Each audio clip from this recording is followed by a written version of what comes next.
Instrumen zakat sebagai sumber pengeluaran keuangan negara, mata kuliah Keuangan Publik Islam, kelompok 4, dosen pengampu Nur Syamsu MSI. Nama kelompok Gina Nur Fakirah, Siti Nurhalisah, Desi Nirmalasari, Dewi Sinta, Fahril Hidayat, M. Heder Syahruddin D.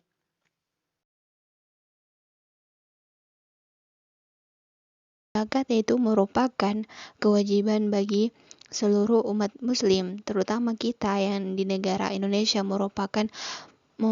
mana Indonesia merupakan populasi muslim terbesar di dunia.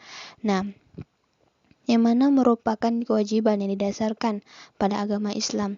Kewajiban ini berupa membayar sejumlah harta kepada melalui amal zakat, sebagaimana yang diterangkan dalam sebagaimana dalam ayat Al-Quran yang menyebutkan bahwa kewajiban membayar zakat bagi setiap muslim adalah Quran Surah At-Taubah ayat 103 yang terjemahnya, ambillah zakat dari harta mereka guna membersihkan dan menyucikan mereka dan mendoalah untuk mereka. Sesungguhnya doamu menumbuhkan ketentraman jiwa bagi mereka. Allah Maha Mendengar, Maha Mengetahui.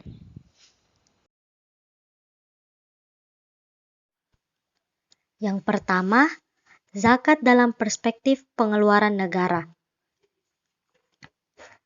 Salah satu upaya dan kewajiban negara adalah mengatur ekonomi dengan tujuan untuk menjamin masyarakatnya mencapai kesejahteraan.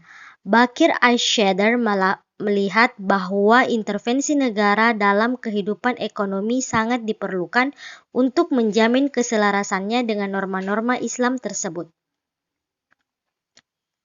Prinsip-prinsip zakat.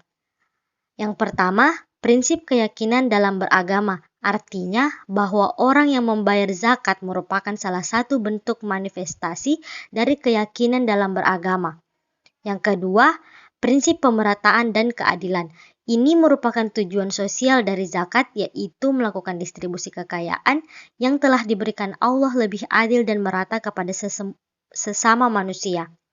Yang ketiga, prinsip produktivitas. Artinya bahwa zakat memang harus dibayar karena milik tertentu telah menghasilkan produk tertentu setelah lewat jangka waktu tertentu, nisab dan haulnya. 4. Prinsip nalar. Sangat rasional bahwa zakat harta yang menghasilkan itu harus dikeluarkan. Yang kelima, prinsip kebebasan. Zakat hanya dibayar oleh orang yang bebas. 6. Prinsip etika dan kewajaran, yaitu zakat tidak dipungut secara semena-mena.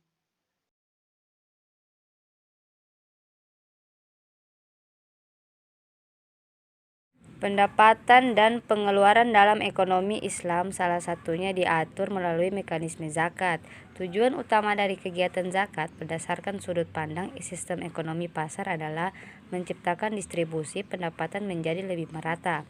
Potensi dana zakat di atas menunjukkan bahwa zakat adalah salah satu alternatif sumber dana potensial yang sah, yang dapat dioptimalkan untuk menciptakan kesejahteraan masyarakat sehingga pengelolaan data zakat menjadi hal yang penting dikarenakan dapat memajukan kesejahteraan umum yang juga merupakan salah satu tujuan nasional negara Republik Indonesia yang diamatkan dalam Undang-Undang Dasar 1945.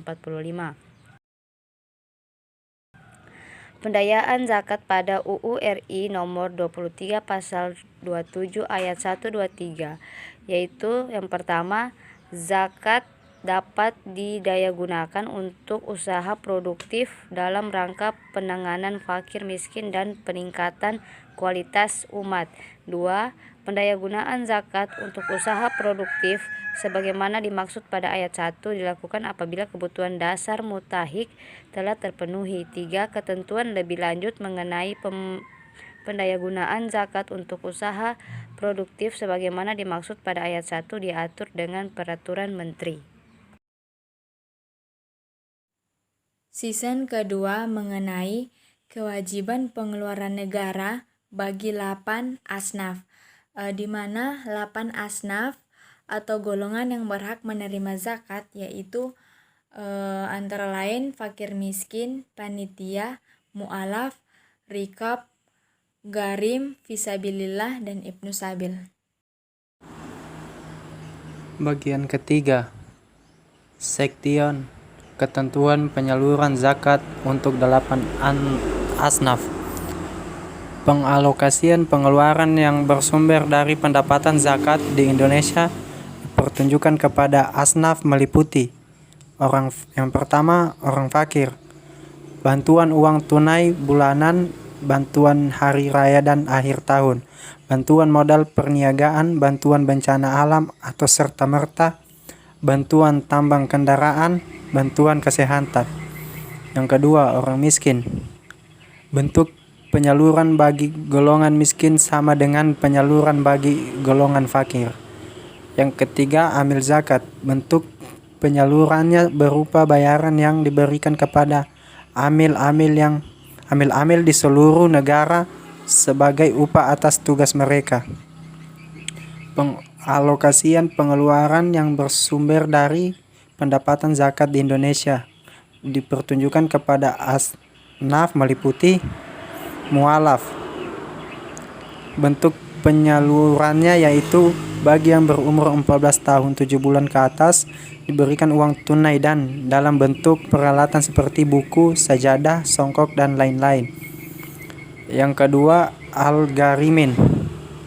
Bantuan ini diberikan kepada untuk melepaskan mereka dari beban hutang karena berbuat kebajikan seperti membina masjid, surau, balai ibadah, membina sekolah agama dan lain sebagainya. Yang ketiga, Ibnu al-Sabil atau musafir. Bantuannya diberikan apabila mengalami kesulitan atau kesusahan dalam memenuhi bekal perjalanannya. Bagian keempat, Sektion, sistem penyaluran zakat di berbagai negara. Sistem pengeluaran negara dalam zaman Rasulullah Shallallahu Alaihi Wasallam dan kehalifaan.